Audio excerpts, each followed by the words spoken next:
এটা কবে, যদিও ইখতিলাফ, তথাপিও এই যে সামনে রাত, এই যে এখনো 26, আজকে 26শে রজব, মাগরিবের পরে 27শে রজব হয়ে যাবে। তো যেহেতু সামনে মেরাজের রাত সম্পর্কে একটু কিছু কথা সূরা বনী ইসরাঈলের আলোকে না বললে হক আদায় হবে না। হক আদায় হবে?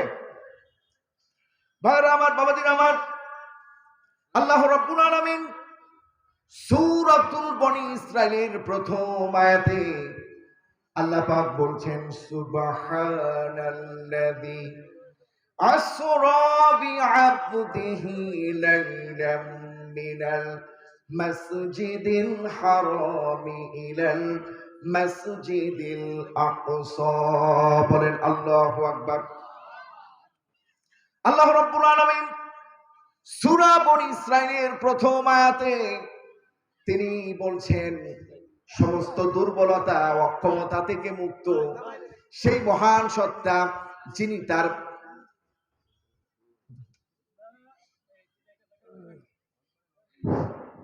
নারায়ে তাকবীর, আল্লাহু আকবার, নারায়ে তাকবীর, আল্লাহু আকবার। কাজী ভাইয়ের আগমন, শুভেচ্ছা স্বাগত গ্রামবাসীর পক্ষ থেকে অনেক অনেক শুভেচ্ছা।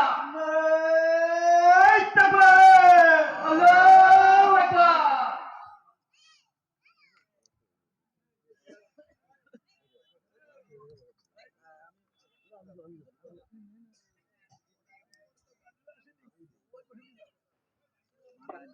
আলহামদুলিল্লাহ। আজকের এই মহতী জলসার প্রধান অতিথি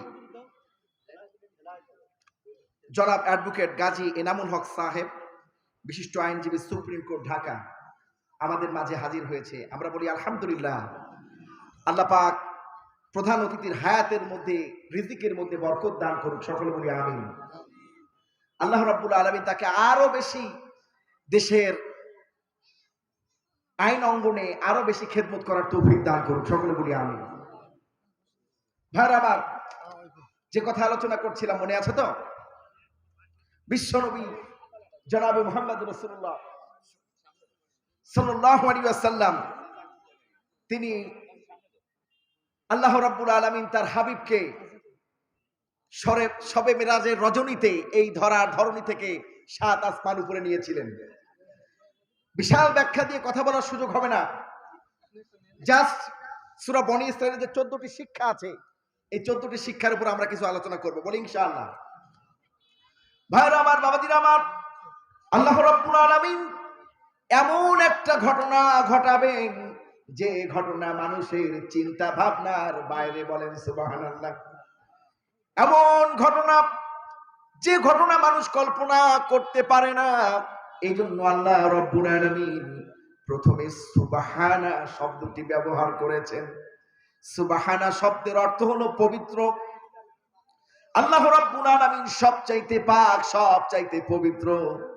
আবার কেন আল্লাহ পাক প্রথমে সুবহানা শব্দ ব্যবহার করলেন? এর অর্থ হলো আল্লাহ রাব্বুল আলামিন এমন এক সত্তা, এমন এক মহান রব, তিনি সমস্ত দুর্বলতা, অক্ষমতা থেকে মুক্ত, বলেন সুবহানাল্লাহ। আল্লাহ পাক সমস্ত, এই সুবহানা এর অর্থ এটা যে আল্লাহ পাক সমস্ত দুর্বলতা, অক্ষমতা থেকে মুক্ত, বলেন সুবহানাল্লাহ। ওয়াল্লাহু আলা কুল্লি শাইইন কাদির, সমস্ত বিষয়ের উপর ক্ষমতাবান কে? কুন ফায়াকুনের মালিক কে? আল্লাহু লা ইলাহা ইল্লা হুয়াল হাইয়ুল কাইয়ুম কে? আল্লাহ। সেই আল্লাহ রাব্বুল আলামিন তিনি এমন একটা ঘটনা ঘটাবেন যা মানুষের চিন্তা কল্পনার বাইরে। এই জন্য আল্লাহ রাব্বুল আলামিন সুবহানা শব্দ ব্যবহার করেছেন, বলেন সুবহানাল্লাহ। ভাইরা আমার, বাবাজিরা আমার, আল্লাহ রাব্বুল আলামিন সুবহানা শব্দ ব্যবহার করে বিশ্ববাসীকে বললেন, তোমাদের সেই রব যিনি সমস্ত দুর্বলতা, অক্ষমতা থেকে মুক্ত, যিনি তার বান্দাকে ইসরা করিয়েছেন, মেরাজ করিয়েছেন, বলেন সুবহানাল্লাহ। দুটো বিষয়, একটা হলো ইসরা আর একটা হলো মেরাজ। আমার সাথে কথা বলেন। মনিরামপুরের লোকেরা কি কথা বলে না? যশোর এই পাশে ভারত, তাই নাকি? ভারতে আমি 6 বার সফর করেছি। কয়বার? এখন আমি ভারতে ইসের মধ্যে আছি, কি বলে, লাল, ওদের যে লাল তালিকা না কালো তালিকা কি বলে, সে কালো তালিকার মধ্যে আছি আমি। আপাতত আমার পাসপোর্টে ভ্যাপসিল মারা আছে। কি সিল মারা আছে? আমি প্রবেশে নিষিদ্ধ হয়েছি 2022 সালে। কত সালে? আমার বিরুদ্ধে অভিযোগ হয়েছে আমি নাকি কুচবিহার, মুর্শিদাবাদ, নদিয়া এদিকে সব হিন্দুগুলার মুসলমান বানাই ফেলাইছি। অভিযোগ নাকি এইটা আমার কান পর্যন্ত আসছে। এই জন্য আমাকে ভারতে প্রবেশ করতে দেওয়া হচ্ছে না। আমি এই নিয়ে 4 বার আবেদন করছি 2022 সাল থেকে এই পর্যন্ত, 4 বারই ফেরত দিয়েছে। বলছে যে আপনার এই ভ্যাপসিল না কাটা পর্যন্ত আপনার ভিসা হবে না। তো ভারতে 6 বার সফরের সৌভাগ্য হয়েছে আমার। তো মুর্শিদাবাদের ওই অঞ্চলে তারা সুবহানাল্লাহ কয় না, আলহামদুলিল্লাহ কয় না, জোরে কয়, তবে আস্তে আস্তে বলে আস্তে আস্তে বলে। আমরা যেমন বাংলাদেশিরা জোরে সুবহানাল্লাহ বলে, জোরে আলহামদুলিল্লাহ বলে, ওরা বলে মনে মনে। তো আমির হামজা ভাই গ্রেফতার হওয়ার আগে 3 বছর আগে তাকে আমি ফোন দিয়েছিলাম, ভাই আপনাকে আর আমাকে মুর্শিদাবাদ, আপনাকে নিশ্চিন্তপুর, ফুরপুরা পীর সাহেবের নাতির একটা মাদ্রাসা আছে, মসজিদ আছে, ওর উন্নয়ন কল্পে মাহফিল, আপনাকে দাওয়াত আর আমাকেও দাওয়াত। মুফতি আমির হামজা ভাই বললেন আমি আর কোনোদিন ভারতে যাবো না। কেন? বলে যে মাহফিল করি, কেউ সুবহানাল্লাহ কয় না, কেউ আলহামদুলিল্লাহ কয় না, একা একা কতক্ষণ চিল্লানো যায়? কি একা একা চিল্লানো যায়? কষ্ট হয় না? একা একা কথা বলা যায়? যদি রেসপন্স না করে, তো এই জন্য সে মনে মনে রাগ হয়েছে আমির হামজা ভাই, সে আর ইন্ডিয়া যাবে না। কেন যাবে না? ওখানকার দর্শকরা রেসপন্স করে না, সুবহানাল্লাহ আসতে বলে, আলহামদুলিল্লাহ আসতে বলে। তো সেই বাতাস কি মনিরামপুর বাসীর লাগছে নাকি? লাগছে? জোরে বলবেন তো? না বললে হাসিব ভাই ডাক দিই যে ভাই তাড়াতাড়ি আলোচনা করেন, আমারে ছাড়েন, আমিও যাই আপনিও যান। এই এলাকার লোক সুবহানাল্লাহ কবে না, আলহামদুলিল্লাহ কবে না, বলবেন তো? ভাই আমার, বাবাজিরা আমার, বিশ্ব নবী জনাবে মুহাম্মদুর রাসূলুল্লাহ সাল্লাল্লাহু আলাইহি ওয়াসাল্লাম, তিনি ইখতিলাফ রয়েছে। কেউ কেউ বলেছেন মক্কার তার ফুপু উম্মে হানির বাড়িতে অবস্থান করছিলেন বিশ্বনবী জনাবে মুহাম্মদুর রাসূলুল্লাহ, সেখানে রাত্রি যাপন করছিলেন, বেড়াতে গিয়েছিলেন। বিশ্বনবী এমন একজন নবী ছিলেন, আত্মীয় স্বজনের খোঁজ খবর রাখতেন, আত্মীয় স্বজনের হক আদায় করতেন। বলেন সুবহানাল্লাহ। আপনারা করেন তো? রাসূলুল্লাহ বলেছেন যে ব্যক্তি রক্তের সম্পর্ককে রক্ষা করে না, তার ওয়াজিব এবং ফরজ কবুল। আমার কথা শুনতে পাচ্ছেন সবাই? কিন্তু আমাদের দেশে, বাংলাদেশে যেটা দেখা যায় যে ভাইয়ের সাথে কথা হয় না 12 বছর ধরে, আছে না এরকম? চাচার সাথে সম্পর্ক নাই 24 বছরের, আছে না এরকম? এটা করা যাবে কি? না। সম্পর্ক রক্ষা করবেন, সালাম বিনিময় করবেন। অনেকে বলতে পারেন যে আত্মীয়তা সম্পর্ক রক্ষা করতে চাই, কিন্তু আমার সাথে তো কথা বলে না। আপনি সালাম দিবেন, কি করবেন? আসসালামু আলাইকুম ওয়া রাহমাতুল্লাহ। রেসপন্স যদি করে তার কপাল ভালো, আর না হলে তার কপাল কি হলো? পুরল, আপনি বেঁচে গেলেন। কিয়ামতের দিন হাসরের ওই কঠিন মুহূর্তে আল্লাহকে বলতে পারবেন, আল্লাহ আমি আমার এই সম্পর্ককে রিওপেন করতে চেয়েছিলাম, পুনঃস্থাপন করতে চেয়েছিলাম, কিন্তু আমার আত্মীয় আমার সাথে রেসপন্স করেনি। তো এই জন্য আত্মীয়তা সম্পর্ক রক্ষা করবেন তো সবাই। বিশ্বনবী তার ফুফু, চাচা, মামু যে যেখানে আছে সবার বাড়ি বেড়াতে যেতেন। বলেন সুবহানাল্লাহ। তার মতো বিশ্ব সভার সভাপতি, তার চাইতে উত্তম, তার চাইতে সম্মানিত ব্যক্তি আসমানের নিচে, আসমানের জমিনের উপরে আর নাই। আছে? বলেন আর নেই। তিনি সবার সাথে সম্পর্ক রক্ষা করতেন। তো কোন মুফাসসিরিনরা লিখেছেন যে তিনি তার ফুপুর বাড়ি অবস্থান করছিলেন, আবার কেউ কেউ বলছেন না, তিনি মক্কা অবস্থান করছিলেন। আর মক্কা, উম্মে হানির বাড়ি হলো মক্কায়। কোথায়?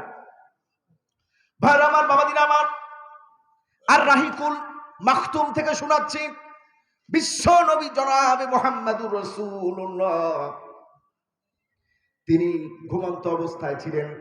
লক্ষ্য করে দেখলেন, খেয়াল করে দেখলেন ঘরের ছাদ ফাঁকা হয়ে গিয়েছে, আর হযরতে জিবরাইল ওই ফাঁকা দিয়ে প্রবেশ করেছে। জিবরাইল আলাইহিস সালামের কি ফাঁকা দিয়ে ঢোকার লাগে? ফেরেশতাদের কি দরজা খুলে ঢোকার প্রয়োজন হয়? ফেরেশতা তো এমনি যে কোনো জায়গায় ঢুকতে পারে না? কিন্তু আজকে হযরতে জিবরাইল আলাইহিস সালাম বিকল্প পথে আসলেন, কারণ রাসূলুল্লাহকে বুঝালেন যে আজকে অন্য কিছু হবে, আপনার সাথে অন্য কিছু হবে। রাসূলুল্লাহ ঘুমিয়ে আছেন।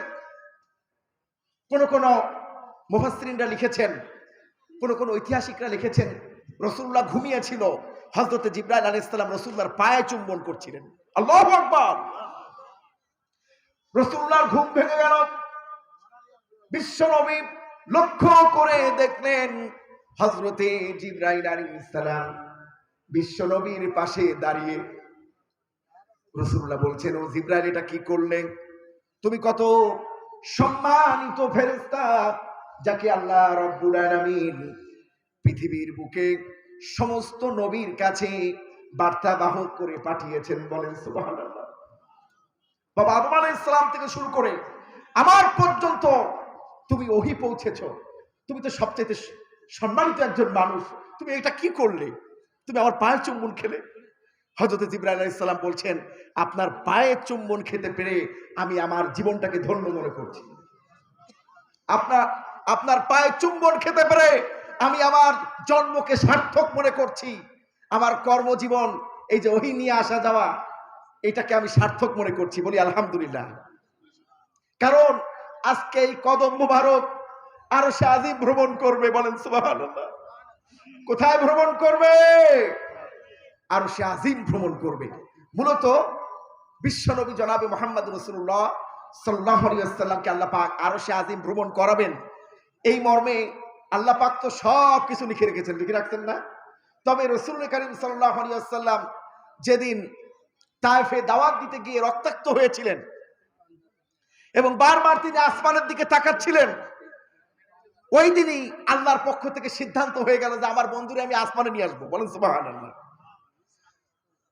সেই সিদ্ধান্ত আজকে বাস্তবায়িত হবে। বলি আলহামদুলিল্লাহ। ভাইরা আমার, বাবাদিন আমার, বিশ্বনবী জনাবে মুহাম্মদুর রাসূলুল্লাহ সাল্লাল্লাহু আলাইহি ওয়াসাল্লাম ওযু করলেন। ওযু করার পরে আর রাহিকুল মাকতুম কিতাবের মধ্যে এসেছে, রাসূলুল্লাহর সিনাটা চাক করা হলো। সিনা কি করা হলো? চাক করা হলো। তাওহীদ, একত্ববাদ, ঈমান ইত্যাদি দিয়ে ভরপুর করে দেওয়া হলো কলিজাটা। বলেন সুবহানাল্লাহ।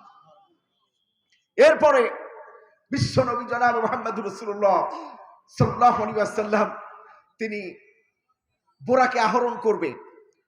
বোরক, এটা বারকুন শব্দ থেকে উৎপত্তি। কোথা থেকে উৎপত্তি? বারকুন, অর্থাৎ বৈদ্যুতিক গতি সম্পন্ন। কি সম্পন্ন? আলোর গতি কত? পার সেকেন্ডে 1,86,000 মাইল। আল্লাহু আকবার। আর বিশ্বনবী যে বৈদ্যুতিক গতি সম্পন্ন বাহনে উঠবেন, তার গতি ছিল ওই পরিমাণ। বলেন আল্লাহু আকবার। বর্তমান বিজ্ঞান এটা প্রমাণ করেছে যে পৃথিবী থেকে যদি কোনো বস্তু 12 সেকেন্ডে 1200 কিলোমিটার বেগে উপরের দিকে উঠতে পারে, কেউ কেউ বলেছেন 25,000 কিলোমিটার বেগে উঠতে পারে, তাহলে সে পৃথিবী থেকে চিরতরে মুক্ত হয়ে যাবে, অর্থাৎ দুনিয়া থেকে বের হয়ে যেতে পারবে। আর রাসূলুল্লাহর গতি ছিল কত? পার সেকেন্ডে 1,86,000 মাইল। এটা কি খুব কঠিন না সহজ? সহজ। মেরাজ আর বিজ্ঞান, এখন ওদিকে গেলে আমি মূল আলোচনা যেতে পারবো না, যেহেতু মেরাজের আলোচনার হক আদায় করতে চাইছি। কি করতে চাইছি? জাস্ট হক। আমার আলোচ্য বিষয়টা ভিন্ন। ভাইরা আমার, বাবাদিন আমার, বিশ্ব নবী জনাবে মুহাম্মদুর রাসূলুল্লাহ সাল্লাল্লাহু আলাইহি ওয়াসাল্লাম তিনি মক্কা থেকে বাইতুল মুকাদ্দাসে পৌঁছালেন। কোথায় পৌঁছালেন? এই বাইতুল মুকাদ্দাস ইসলামের তৃতীয় শ্রেষ্ঠ স্তম্ভ, শ্রেষ্ঠ মসজিদ। ঠিক কিনা বলেন? হারামাইন শরীফে 1 রাকাত নামাজ পড়বেন, 1,00,000 রাকাত নামাজের সওয়াব। কত সওয়াব? মসজিদে নববীতে পড়লে কত? 50,000। আর বাইতুল মুকাদ্দাসে 25,000 রাকাত নামাজের সওয়াব কে দান করবেন? আল্লাহ। সেই মসজিদটা এখন অরক্ষিত। ইহুদিরা জুতা পায়ে দিয়ে মসজিদে ওঠে, আর আমরা চাইয়ে চাইয়ে দেখি। সাহাবীদের আমলে যদি এটা হতো, সাহাবীরা বসে থাকতো? বলেন। এই জন্য এক মুসলিম মনীষী বলেছেন যে বিশ্বনবী যদি কবর থেকে উঠতে পারতেন আর আমাদেরকে দেখতেন, তখন রাসূলুল্লাহ বলতেন, আমি যে মুসলমান বানাই হয়ে গেছিলাম, এগুলো একটা ওই রকম মুসলমান না। কথা ঠিক বললাম না ভুল বললাম? আমরা জুলুমকে হজম করি, ঠিক কিনা বলেন? আমাদের অবস্থা হয়েছে আরবি সাহিত্যের সেই গল্পের মতো আল্লামা সাইদি হুজুর শোনাতেন। গল্পটাকে একটু শোনাবো। বাঘ, সিংহ আর নেকড়ে মিলে 3টা জিনিস শিকার করছে। কয়টা জিনিস? কি কি? একটা বড় গরু, আর একটা হলো খাসি, আর একটা হলো খরগোশ, আর একটা কি? খরগোশ। এখন সিংহ বাঘরে বলছে বেটা ভাগ কর। স্যার আমি ভাগ করবো? হ্যাঁ কর না। বাঘ বলছে যে স্যার আপনি হলেন আমাদের বস, সিংহ হলো বনের রাজা, আপনার জন্য এই বড় গরুটা আপনার, এটা আপনি খাবেন, আর আমি আপনার পরের অবস্থানে আছে, আমার এই খাসিটা দিলে হবে, আর ওই বেটা নেকড়ে না খেয়ে মরবে, ওর ওই খরগোশটা দেন। সিংহ বলে কি ভাগ করলে? এমন জোরে গর্দানে থাপড় মারছে, বাঘের কল্লা ছিঁড়ে 22 হাত দূরে পড়ছে। কত দূর? বাঘ শেষ। এখন নেকড়ে বলছে বেটা ভাগ কর। স্যার আমার দায়িত্ব দিলেন, আমি তো বিপদে পড়ে গেলাম, ভাগ কর বেটা। স্যার আপনি একটা কাজ করবেন, সকালবেলা ব্রেকফাস্টে বেশি খাওয়া লাগে না, আপনি ওই খরগোশটা দিয়ে করবেন, আর দুপুরবেলার যে লাঞ্চ এটা আপনি খাসিটা দিয়ে সারবেন, অথবা বড় গরুটা, আর রাত্রে ডিনার সারবেন হলো ওই খাসিটা দিয়া। কয় চমৎকার ভাগ, এত সুন্দর ভাগ তোকে কে শিখালো রে? নেকড়ে।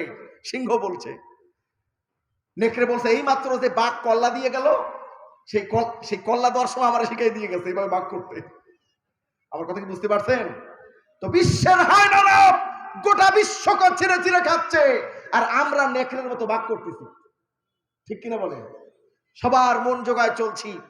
মুসলমানরা এরকম হওয়া উচিত ছিল না। ঠিক কিনা বলেন? মুসলমানদের জন্ম হয়েছে বিশ্ব শাসন করার জন্য, জিসার করার বলার জন্য নয়। এটা আপনারা ঠিক বলছেন না? আপনারা কি আমার সাথে একমত না? আপনারা কি কাফের বেঈমান মুশরিকদের গোলামি করে মরতে চান, না সিংহের মতো 1 ঘন্টা বাঁচতে চান?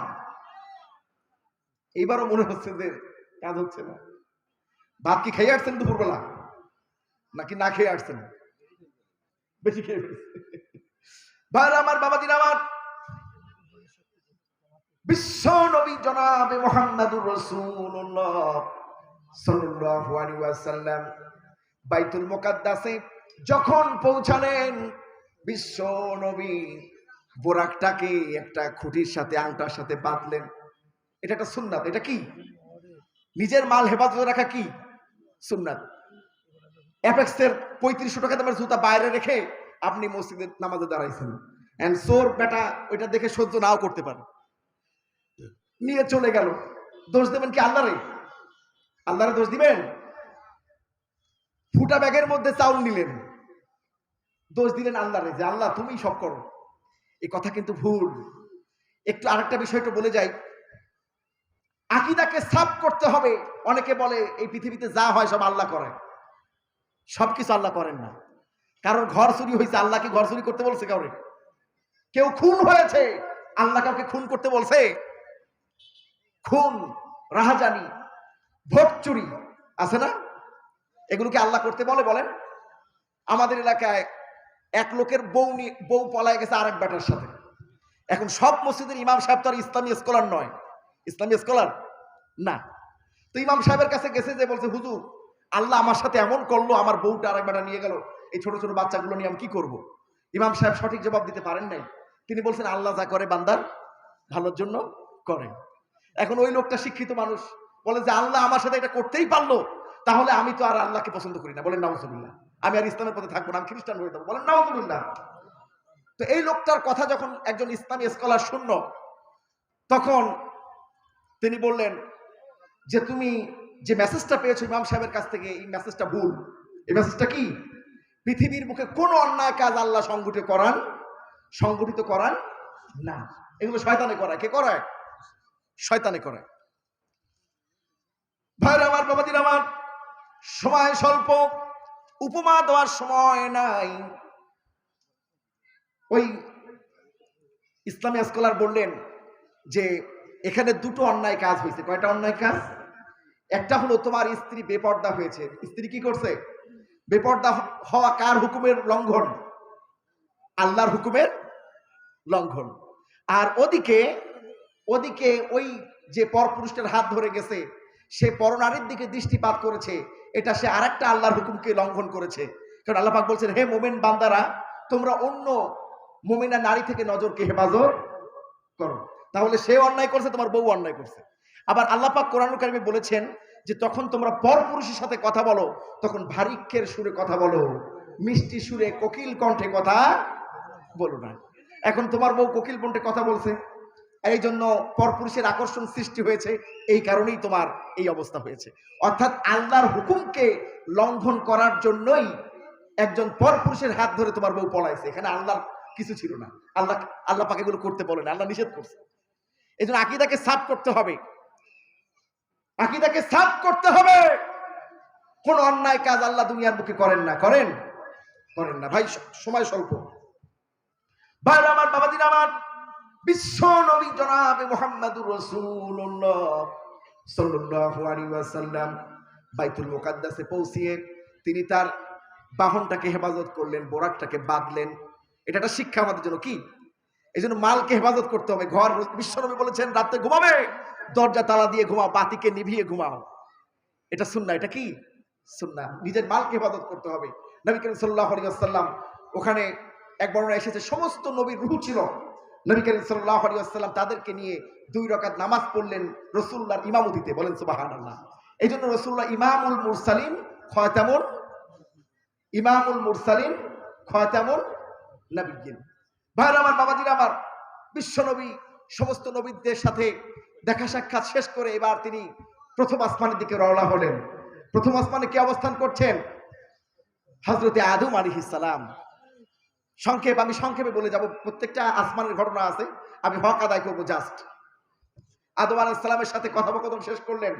লক্ষ্য করে দেখলেন আদম আলাইহিস সালামের ডান দিক থেকে ছোট ছোট সাদা পিঁপড়ার ন্যায় চলমান রূহ, আর একদিকে হলো কালো পিঁপড়ার ন্যায় চলমান রূহ।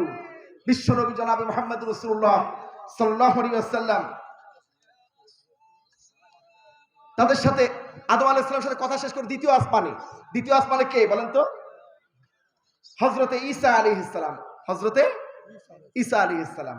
ঈসা আলাইহিস সালামের সাথে কথোপকথন শেষ করে বিশ্বনবী জনাবে মুহাম্মদুর রাসূলুল্লাহ তৃতীয় আসমানে উঠলেন। তৃতীয় আসমানে কে অবস্থান করছেন? হযরতে ইউসুফ আলাইহিস সালাম। ইউসুফ আলাইহিস সালাম বিশ্বনবী জনাবে মুহাম্মদুর রাসূলুল্লাহ সাল্লাল্লাহু আলাইহি ওয়াসাল্লামকে পেয়ে আলিঙ্গন করলেন, আবেগ আপ্লুত হলেন। আর বিশ্বনবীর সাথে রাসূলুল্লাহর অনেক কিছু মিল আছে। বলেন সুবহানাল্লাহ। বিশ্বনবী যখন মক্কা বিজয় করলেন তখন তিনি বলেছিলেন, আমার ভাই ইউসুফ তার ভাইদের ব্যাপারে যে সিদ্ধান্ত গ্রহণ করেছে আমি তোমাদের সাথে ওই সিদ্ধান্তই গ্রহণ করলাম, সবাইকে মাফ করে দিলাম। বলেন সুবহানাল্লাহ। ইউসুফ আলাইহিস সালাম ছিলেন সাদা সুন্দর, বিশ্বনবী ছিলেন লাল সুন্দর।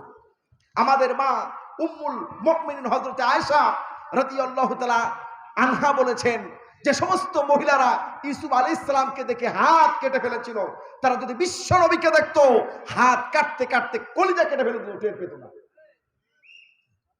ইউসুফ আলাইহিস সালামের সাথে কথোপকথন শেষ করে এবার চতুর্থ আসমানে ছিলেন ইদ্রিস আলাইহিস সালাম। তার সাথে কথোপকথন শেষ করলেন। এবার পঞ্চম আসমান, সেখানে হলো হযরতে হারুন আলাইহিস সালাম, যাকে আল্লাহ পাক স্পেশাল কারণে নবুয়ত দান করেছিলেন। বলেন সুবহানাল্লাহ। আল্লাহ পাক যখন হযরতে মুসা আলাইহিস সালামকে বললেন, ইযহাব ফিরআউনা ইন্নাহু তাগা, ও মুসা তুমি ফিরআউনের কাছে যাও, ফিরআউন তো তাগুত হয়েছে। ফিরআউন কি হয়েছে? তাগুত হলো তারা যারা নিজে ইসলাম মানে না, অন্য কেউ মানতে দেয় না। তো যখন মুসা আলাইহিস সালাম বলেন, আল্লাহ আমি তো তোতলা মানুষ, কথা গুছিয়ে বলতে পারি না, আল্লাহ দোয়া শিখালেন, ক্বালা রাব্বিশ রাহলি সাদরি ওয়া ইয়াসসির লি আমরি ওয়াহলুল উকদাতাম মিন লিসানি ইয়াফকাহু কওলি।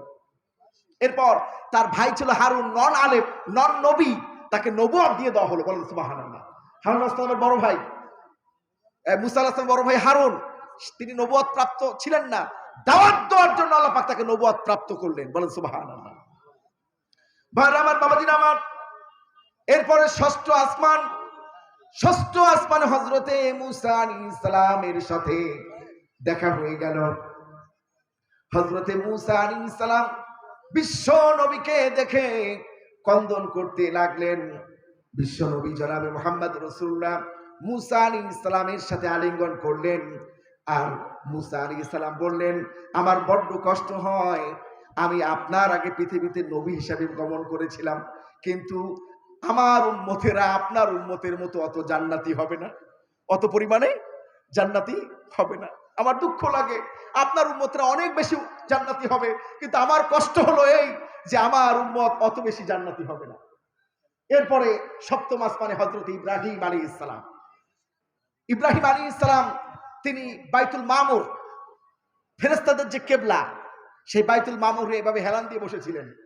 বিশ্বনবী জনাবে মুহাম্মদ রাসূলুল্লাহ সাল্লাল্লাহু আলাইহি ওয়াসাল্লামকে পেয়ে এসে আবেগে আপ্লুত হলেন, আর উম্মতে মুহাম্মাদের জন্য কয়েকটা তিনি মেসেজ দিলেন। মেসেজগুলো শুনতে চান আপনারা? ভাইরা আমার, বাবাজিরা আমার, হযরতে ইব্রাহিম আলাইহিস সালাম বিশ্বনবী জনাবে মুহাম্মদ রাসূলুল্লাহ সাল্লাল্লাহু আলাইহি ওয়াসাল্লামকে বললেন, আচ্ছা আমার শোয়া তুলতে দেবো না, এরপরে কি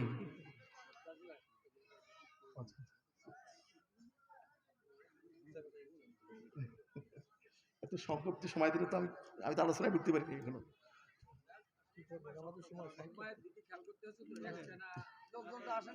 আচ্ছা হুজুর, আমার শোনার ব্যাপারটা কি করা লাগবে না? তদারক করবে? ঠিক আছে, তাহলে তো আমি আচ্ছা আচ্ছা, অন্যান্য জায়গায় দিনের বেলা মাহফিল হলে প্রধান বক্তাকে কিন্তু মাগরিব পর্যন্ত ঠেকায় দেয়, এটা উত্তম হয়। তাহলে আগের যারা আলোচক তারা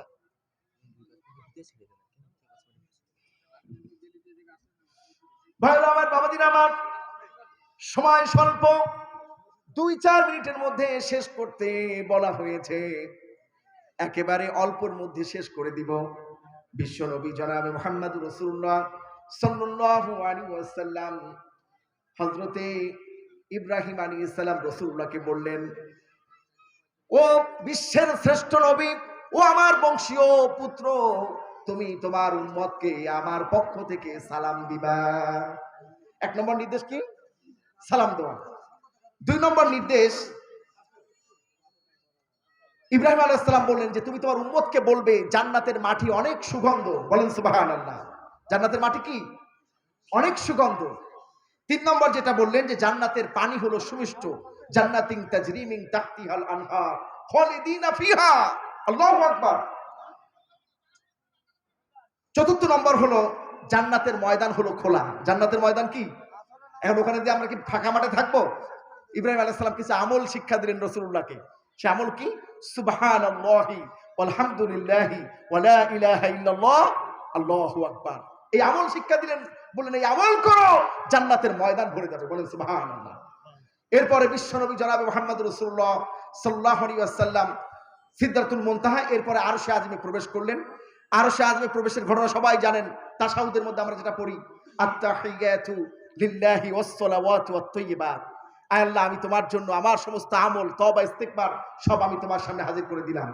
আল্লাহ পাক বলেন, আসসালামু আলাইকা আইয়ুহান নাবিয়্যু ওয়া রাহমাতুল্লাহি ওয়া বারাকাতুহু। হে নবী, আমার পক্ষ থেকে আপনার জন্য শান্তি, রহমত, বরকত। বিশ্বনবী বলেন, আমি এটা একা নিতে চাই না, যারা আপনার সলিহিন বান্দা তাদের জন্য এটা।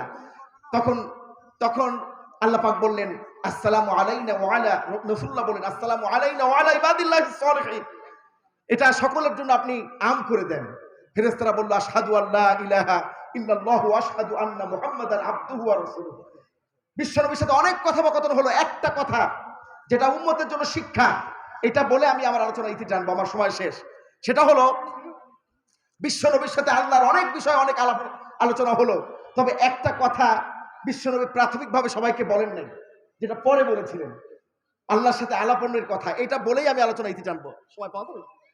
আচ্ছা, বিশ্বনবী জনাবে মুহাম্মদ রাসূলুল্লাহ সাল্লাল্লাহু আলাইহি ওয়াসাল্লাম আমাদের মা উম্মুল মুমিনিন হযরত আয়েশা রাদিয়াল্লাহু তাআলা আনহাকে বললেন, আয়েশা রে, আমার মনটা অনেক ভালো লাগে, আমার মনটা অনেক ভালো লাগে, তুমি আমার কাছে যা চাইবে আমি তোমাকে তাই দেব। আমাদের মা উম্মুল মুমিনিন হযরত আয়েশা ছিলেন আলেমা, হাজার হাজার আলেমদের উস্তাদ। বলেন আল্লাহু আকবার। সে চিন্তা করলেন কি চাইতে কি চেয়ে বসে। তিনি বলেন যে আমি একটু পরামর্শ করতে চাই, একটু সময় নিতে চাই। তিনি তার পিতা হযরত আবু বকর সিদ্দিক রাদিয়াল্লাহু তাআলা আনহুর সাথে পরামর্শ করলেন, আব্বাজি, বিশ্বনবী আমাকে বলেছেন, রাসূলুল্লাহ বলেছেন আমার মনটা অনেক ভালো লাগে, তুমি আজকে আমার কাছে যা চাইবে তাই দেব। মেয়ে যেমন বাপও তো তেমন। আচ্ছা আচ্ছা, হ্যাঁ হ্যাঁ, সম্মানিত হাজরিন, বিশ্বনবী জনাবে মুহাম্মদ রাসূলুল্লাহ কে যখন মা আয়েশা বললেন যে ইয়া রাসূলুল্লাহ, আমি আপনার কাছে এতটুকুন জানতে চাই যে আল্লাহর সাথে মেরাজে আপনার অনেক কথোপকথন হয়েছে, এমন কিছু বলেন যে আপনি অন্য কাউকে বলেন নাই। বিশ্বনবী বলছেন যে ওই কথাটাই আমি তোমার কাছে বলবো, তা হলো দুনিয়ার বুকে কারোর মনটা ভেঙে দিও না। কারোর কারোর ভাঙা মনটা যদি তুমি জোড়া লাগিয়ে দিতে পারো, অর্থাৎ কেউ হতাশাগ্রস্ত, কেউ বিপদগ্রস্ত, কেউ মুসিবতগ্রস্ত, পাশে থেকে তার বিপদের সঙ্গী যদি হতে পারো, কেউ অর্থনৈতিক কষ্টে ভুগছে তাকে যদি সহযোগিতা করতে পারো, কাউকে সৎ পরামর্শ দিয়ে তার ভাঙা হৃদয়টা যদি জুড়ে দিতে পারো, অবশ্যই আল্লাহ তোমাকে জান্নাত দিয়ে দেবেন। এটা মেরাজের অনেকগুলো আলোচনার মধ্যে একটি। এই কথা যখন আবু বকর সিদ্দিক শুনলেন যে রাসূলুল্লাহ বলেছেন ভাঙা হৃদয় জুড়ে দিলে আল্লাহ পাক জান্নাত দিবেন, তখন আবু বকর সিদ্দিক রাদিয়াল্লাহু তাআলা আনহু কান্না শুরু করলেন। যদি ভাঙা হৃদয়, যদি হৃদয় ভেঙে দিলে এই অপরাধ হতে পারে, যদি ভালো হৃদয়, ভাঙা হৃদয়কে জুড়ে দিলে যদি আল্লাহ জান্নাত দিতে পারে, তাহলে ভালো হৃদয় যদি কেউ ভেঙে দেয় কথার মাধ্যমে, তাহলে তাহলে তো জাহান্নাম ছাড়া কোনো উপায় নাই। সম্মানিত হাজরিন, কথা বলার সুযোগ নাই, আমাদের প্রধান মেহমান, প্রধান অতিথি চলে আসছে, তাদের ফ্লোর দিতে হবে। আল্লাহ পাক যে আলোচনা করলাম সংক্ষিপ্তভাবে, আল্লাহ যেন এর উপরে আমাদেরকে আমল করার তৌফিক দান করে, সকলে বলি আমিন। ওমা তৌফিক ইল্লা বিল্লাহ। আসসালামু আলাইকুম ওয়া রাহমাতুল্লাহ। কোরআন শরীফটা আগে দেওয়া উচিত ছিল, কোরআন শরীফ পাই নাই আমরা এসে।